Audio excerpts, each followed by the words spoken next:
Halo semuanya, teman-teman, guru-guru hebat, guru-guru luar biasa yang ada di seluruh Indonesia. Selamat datang di Deskala TV. Terima kasih teman-teman telah menonton video ini.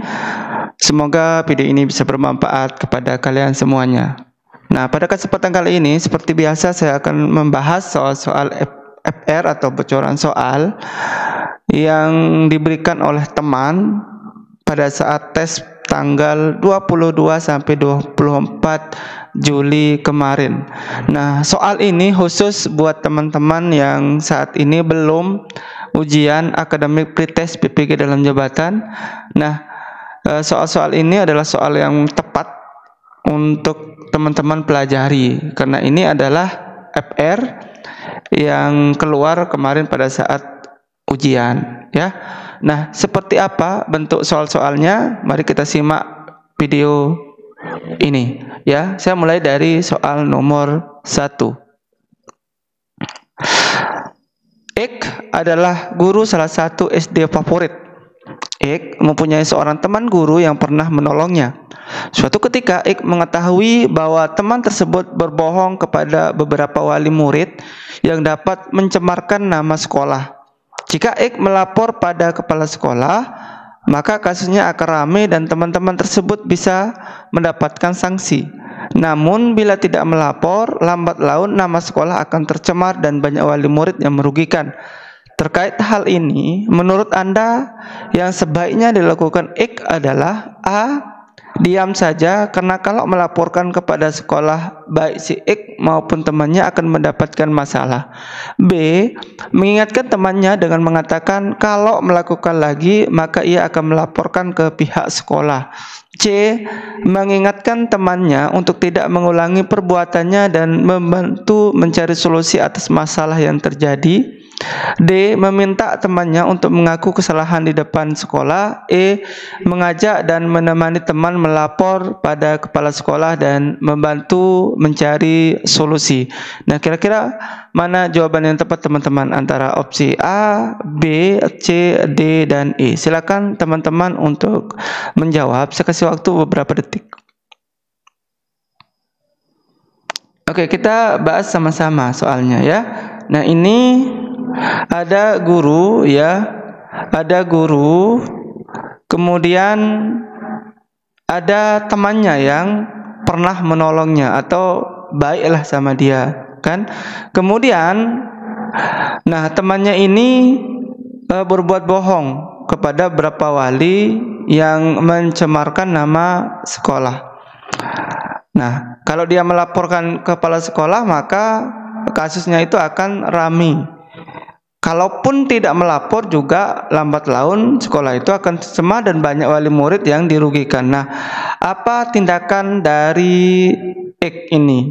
Ya, apakah diam saja? Kalau diam saja, itu nanti kan lambat laun akan tercemar juga. Ini jawaban yang belum tepat, teman-teman, ya, yang A ini.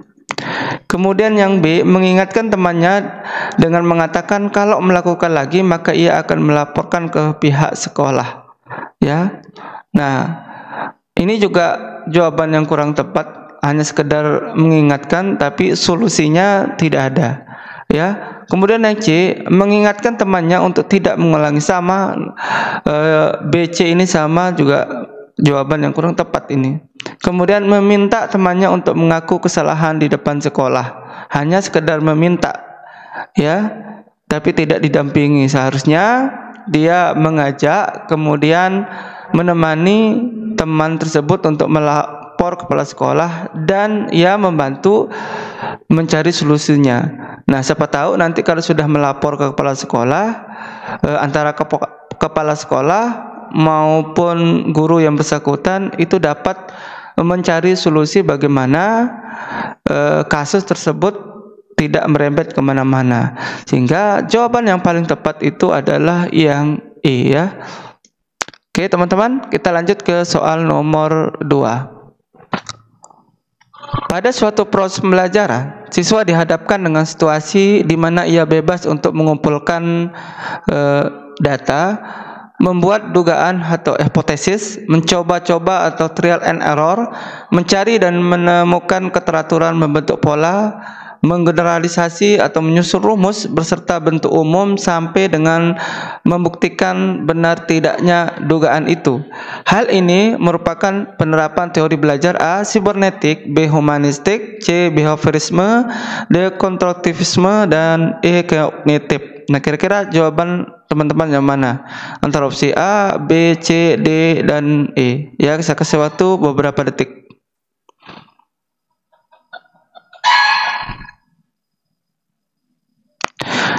Oke, kita jawab sama-sama ya. Nah, ini masuk dalam proses belajar ini termasuk teori belajar yang mana? Apakah sibernetik? Ya, kalau sibernetik ini lebih kepada menekankan keefektifan siswa dalam proses pembelajaran.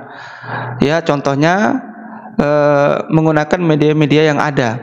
Ya, apa yang dilihat di dalam kelas maupun di luar kelas, nah itu sebagai medianya untuk pembelajaran, ya, sehingga A ini tidak ada kaitannya dengan soal, sehingga A ini salah. Kalau humanistik ini pendekatan secara persuasif guru antara siswa, kemudian juga memberikan dorongan, memberikan motivasi atau memberikan reward kepada siswa agar siswa itu bersemangat, termotivasi untuk belajar, ya, sehingga hal tersebut juga tidak termasuk dalam soal nomor 2 ini, ya.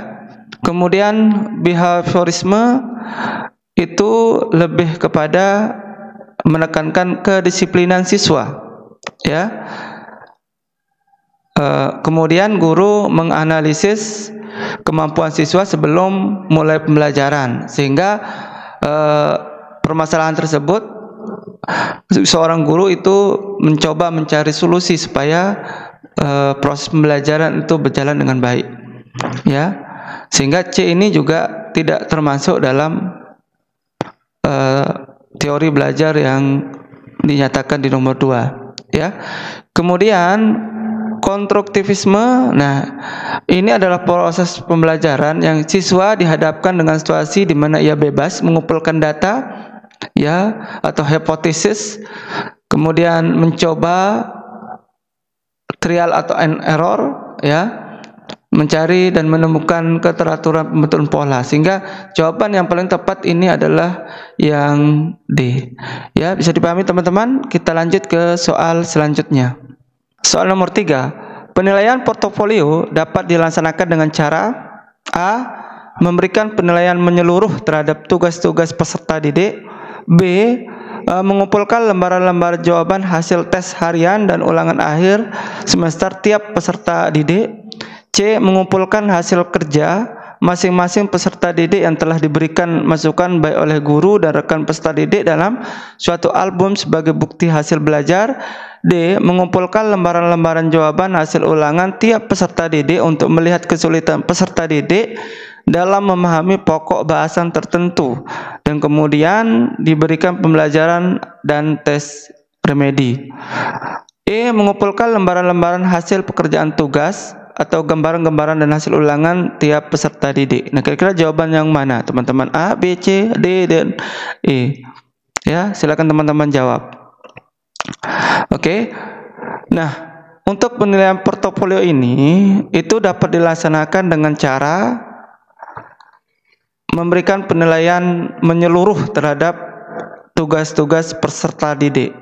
Ini kurang tepat, ya. Kemudian yang B, mengumpulkan lembaran-lembaran jawaban hasil tes harian dan ulangan akhir semester tiap peserta didik. Ini juga kurang tepat.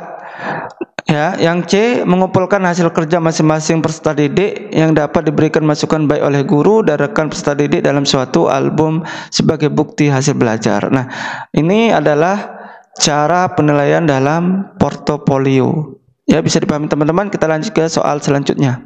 Soal nomor 4. Ketika melaksanakan proses pembelajaran, Pak Rian menggunakan media. Kadang beliau memutar video pembelajaran, kadang memutar CD audio, ada kalanya beliau juga menggunakan poster berwarna. Hal ini dilakukan agar peserta didiknya memperhatikan dan tertarik terhadap apa yang dibahasnya, serta senang mengikuti pelajarannya sehingga hasilnya sangat baik. Nah, pembelajaran dilakukan demikian karena A. Etnik peserta didik, B. Gaya belajar peserta didik, C. Gender peserta didik, D. Minat peserta didik, E. Kultural peserta didik. Ya, kira-kira jawaban yang mana teman-teman? A, B, C, D, dan E. Ya, silakan teman-teman jawab. Saya kasih waktu berapa detik. Oke, kita jawab sama-sama ya. Ini proses pembelajaran yang dilakukan Pak Rian. Pak Rian ini supaya lebih maksimal ya, dia menggunakan media, juga kadang memutarkan video, kadang memutar CD, ada kala juga menggunakan poster warna atau sebuah gambar. Ya, supaya apa? Ya, supaya etnik peserta didik ini tidak ada kaitannya ya. Gaya belajar, apakah karena gaya belajar peserta didik? Bukan seperti itu ya. Kemudian gender, apakah perempuan atau laki-laki, makanya menggunakan seperti ini juga tidak ini. Nah, yang D ini adalah minat peserta didik, sehingga Pak Rian menggunakan media-media tersebut ya supaya menumbuhkan minat peserta didik dalam proses pembelajaran ya. Jadi jawaban yang paling tepat itu adalah yang D ya. Bisa dipahami teman-teman. Kita lanjut ke soal selanjutnya. Nomor 5. Menurut Friedman, perkembangan teknologi begitu cepat, namun manusia belum bisa mengimbangi percepatan perkembangan teknologi. Dalam pengembangan sebuah kurikulum, fenomena tersebut bisa diartikan dan digunakan untuk A. Identifikasi perkembangan zaman sehingga pembelajaran harus mengikuti perkembangan teknologi, B. Mengidentifikasi perkembangan teknologi, menyiapkan strategi antisipasi untuk mengajar ketertinggalan dalam beradaptasi dengan teknologi, C. Mengintegrasikan teknologi ke ruang kelas dan memberikan penjelasan cara penggunaannya, D. Guru tidak melarang, membatasi maupun memberikan edukasi, E. Memberikan kebebasan belajar dengan handphone. Ya, kira-kira jawaban yang mana teman-teman? A, B, C, D, dan E. Ya, silakan teman-teman jawab. Saya kasih waktu beberapa detik.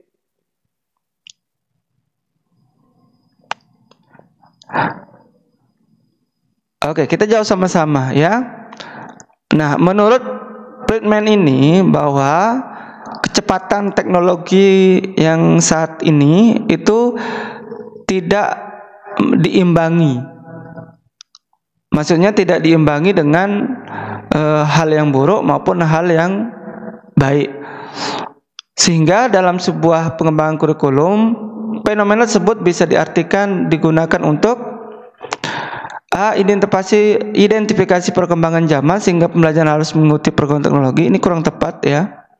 Kemudian memberi kebebasan belajar dengan handphone. Nah, kalau memberi kebebasan tidak ada kontrol ya, tidak ada kontrol, sehingga takutnya nanti kalau kebebasan belajar menggunakan handphone itu justru akan berdampak buruk kepada peserta didik maupun guru dalam pembelajaran ya. Nah, guru tidak melarang. Nah, apalagi tidak melarang, tidak membatasi, ini juga tidak baik, karena yang namanya teknologi itu kalau terlalu bebas, tidak melarang, maka itu akan berdampak sangat tidak baik kepada siswa ya. Karena di teknologi itu beragam informasi ya, beragam budaya segala macam, sehingga itu tidak tepat ya untuk tidak melarang. Seharusnya kita harus membatasi ya. Kemudian mengintegrasi ini juga tidak tepat. Jadi yang tepat itu adalah mengidentifikasi perkembangan teknologi, kemudian menyiapkan strategi. Nah, ini menyiapkan strategi antisipasi, kemudian beradaptasi dengan teknologi. Jadi jawaban yang tepat di soal nomor 5 ini adalah yang B ya. Bisa dipahami teman-teman ya. Ini adalah soal terakhir. Semoga ini bisa bermanfaat. Terima kasih sekali lagi buat teman-teman yang menonton video ini. Saya doakan teman-teman pada saat tes nanti teman-teman tidak mengalami kesulitan. Tips dari saya, teruslah belajar ya, teruslah baca, mencari referensi soal tentang tes akademik Ya, itu aja mungkin video kali ini. Kita lanjut ke video selanjutnya nanti. Ya, saya akhiri. Wassalamualaikum warahmatullahi wabarakatuh.